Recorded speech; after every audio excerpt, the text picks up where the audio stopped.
আর দিতিপ্রিয়ার মধ্যে মিটল বিবাদ, আবারও এক হলেন চিরদিনই তুমি যে আমার ধারাবাহিকের নায়ক নায়িকা। আপনাদের সবাইকে স্বাগত সিনে গসিপে।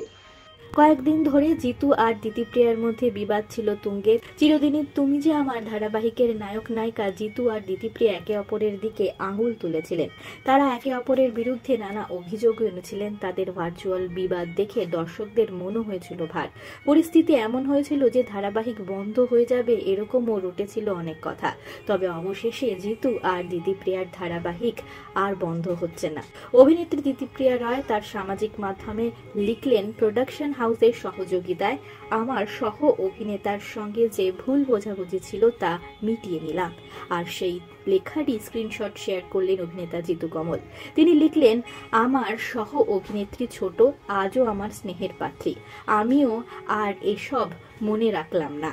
তোমার ভবিষ্যতের জন্য অনেক অনেক শুভকামনা। I am the best. Oops, we are the best. এরপর জনপ্রিয় সংবাদ মাধ্যমের তরফ থেকে অভিনেতা জিতু কমলের সঙ্গে যোগাযোগ করা হলে তিনি এ বিষয়ে বিস্তারে কিছু না বললেও অভিনেতা জানিয়েছেন, গোটা বিষয়টা তাকে নিয়ে যা ঘটলো তাতে তিনি মর্মাহত। ভুল বোঝাবুঝি কি তাহলে মিটলো? তাহলে তিনি মর্মাহত কথাটি বললেন কেন? তার উত্তর অবশ্য তিনি জানাননি সেই সংবাদ মাধ্যমে। অপরদিকে দিতিপ্রিয়ার সঙ্গে যোগাযোগ করা হলে কোন পথে মিটল এই ভুল বোঝাবুঝি, সে প্রশ্নের উত্তরও দেননি অভিনেত্রী। তবে চিরদিনই তুমি যে আমার ধারাবাহিকের অনুরাগীদের জন্য সুখবর, এই ধারাবাহিকে আপনারা দেখতে পারবেন আপনাদের প্রিয় জুটিকে। বিনোদন জগতের আরো অনেক খবর নিয়ে ফিরছি, জুড়ে থাকুন আমাদের সঙ্গে।